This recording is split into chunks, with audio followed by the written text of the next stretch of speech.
حي على الفلاح.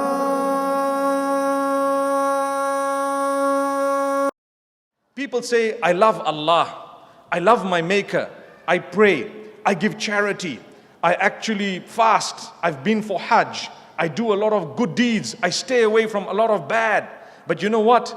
If you have hurt people's feelings, uttered racist remarks, or you are a racist, or you have within you that which is negative against people, you treat people very badly, and so on, you harm, you hurt, you deceive, you're filled with jealousy, deception, etc. You need to know you haven't yet loved your Maker, because you don't love what your Maker's made.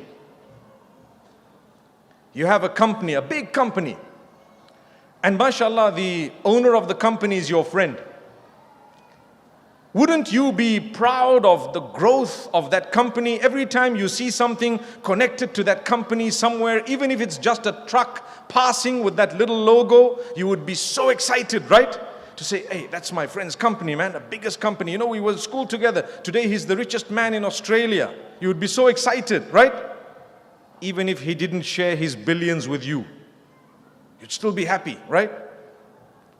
Wallahi. That's a sign of connection, because you're friends. You're connected to anything connected to your friend. When you make the Maker himself your friend, you become automatically connected to everything the same Maker has made. You start respecting people. You know why? Because you truly love your Maker. He made that person, He made this person, He made those people, He made the others, He made those who belong to your race, those who don't belong to your race, another race, those who come from another part of the globe, those who follow your faith, those who perhaps don't follow your faith, those who agree with you, those who don't agree with you, those who've chosen differently from you, etc., etc. All of them are made by the same Maker. You love that Maker, you will reach out to them in the best possible way. Minimum is you won't harm them. Why? Hey, this is a creature of the Maker, I'm just proving my love to. Amazing. We tend to forget this. This is something we tend to forget. It extends way beyond human beings. The Maker did not just make human beings. The Maker made animals too. And not only animals and birds, but plantation too. The plants, the sea, the ocean, everything. You would be concerned about your ecosystem, because that ecosystem is made by the Maker. If I were to just destroy the ecosystem, what love have I shown to my Maker who made that ecosystem? The oceans contaminated, the air polluted, and I'm claiming to love Allah and I don't even care. True love of the Maker extends way beyond just your 5 daily prayers, way beyond just giving a charity and forgetting about your character, your conduct, refining yourself. If we are people who are not allowed to harm others downstream, if we are upstream with the water that is going down, do you really think that the Almighty would let us be without being concerned about others or the animals? I'm sure you've heard of the narrations where a man entered paradise simply because he quenched the thirst of a dog. A woman entered paradise for a similar reason. And there is another narration to say a woman was punished because she punished a cat. Subhanallah.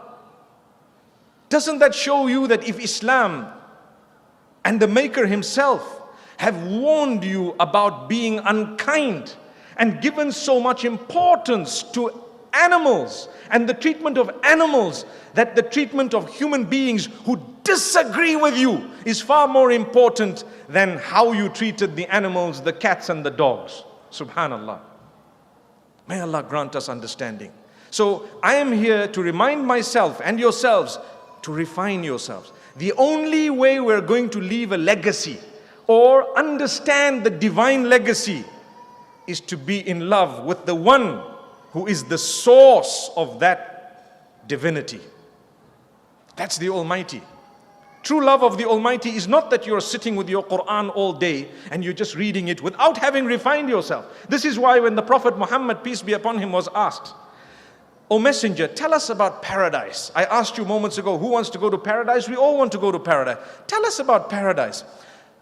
Tell us what are the characteristics of the people who will be entering that place. You know what he said? Taqwallahi wa husnul khuluqi. The development of the correct relationship with your Maker and the greatness of your character and conduct. Two things.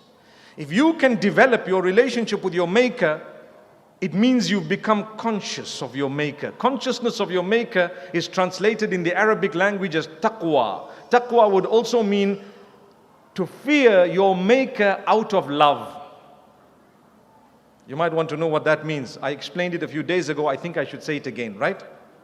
Because people say, fear Allah, fear Allah. When they say fear Allah, what exactly do they mean? I had a child come to me, and that's when we went in and studied the entire matter and came up with the correct response. The child says, but I love Allah so much, why should I be scared of Him?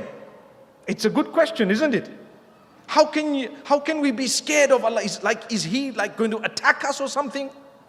And I said, hang on. Taqwallahi does include, yes, the fear of Allah to a certain extent, but not from the perspective of being frightened, but rather from the perspective of immense love. When you love someone so much, you fear to do anything that will damage that love or relationship, right? I love you so much that I'm worried about doing or saying anything that's going to spoil this relationship, right? So it is a fear that's born out of love, not out of anger or anything else, right? This is taqwa. I love Allah. I don't want to do anything that will earn His wrath. I want to make sure that whatever I do is good. That's why I say, the only people who respect others and other creatures are those who are truly conscious of the fact that the same Maker who fashioned me, designed me and made me has fashioned them, designed them, made them, and He has them here for a purpose. I address those who engage in violence by telling them, you know what?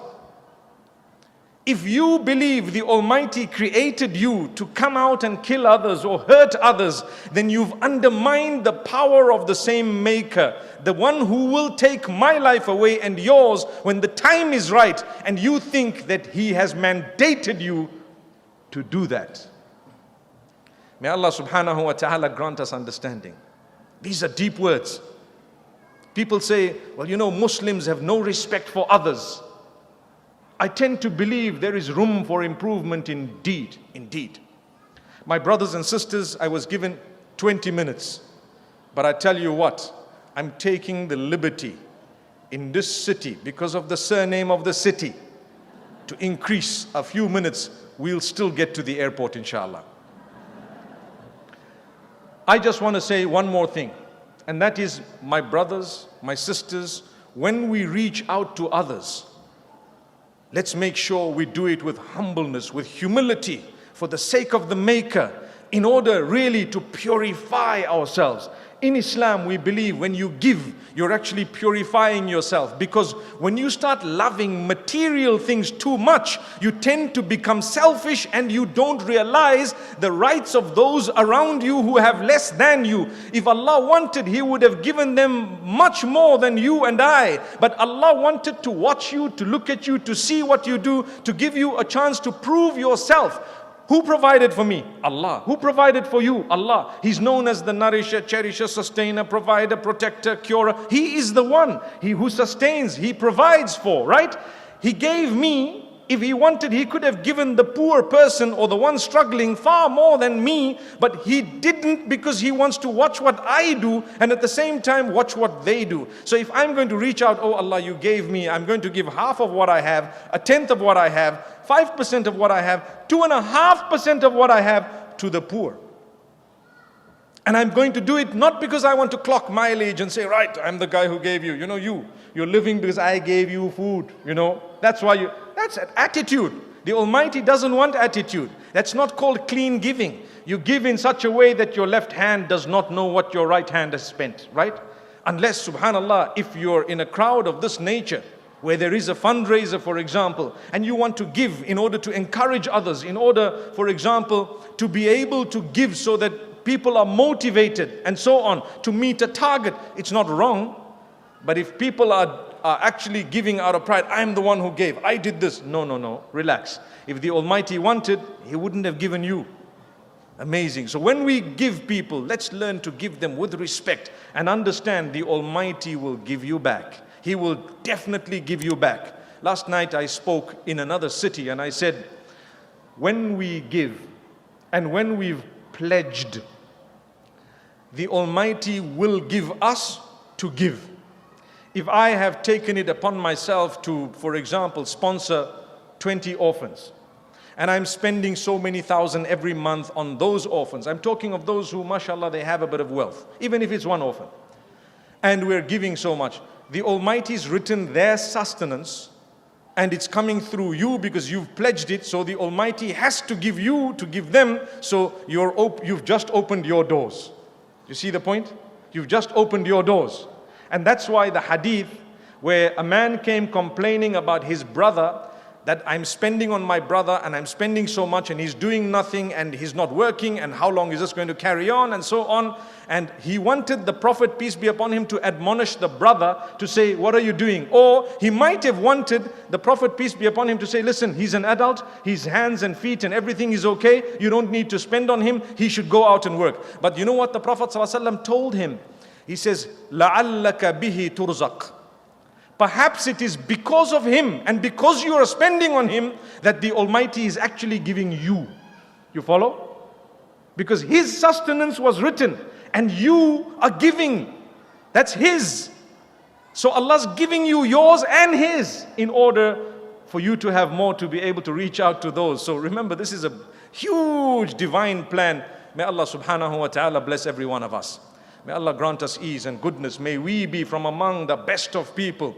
May He grant us the ability to refine our character, our conduct, the way we speak, the way we interact with others, the way we reach out to others. May we contribute to the globe in such a way, whether it is the ecosystem, the environment, the people, the animals, whatever it is, may we contribute in such a positive way that the coming generations would be proud of us and the Almighty would grant us the happiness and the success, not just of this world, but even the next. أقول قولي هذا وصلى الله وسلم وبارك على نبينا محمد والسلام عليكم ورحمة الله وبركاته. Thank you so much for listening to this short message. I pray that it has increased you in a little bit of motivation and hope, and the same applies to all of us. Jazakumullah khair. Assalamu alaikum wa rahmatullahi wa barakatuh.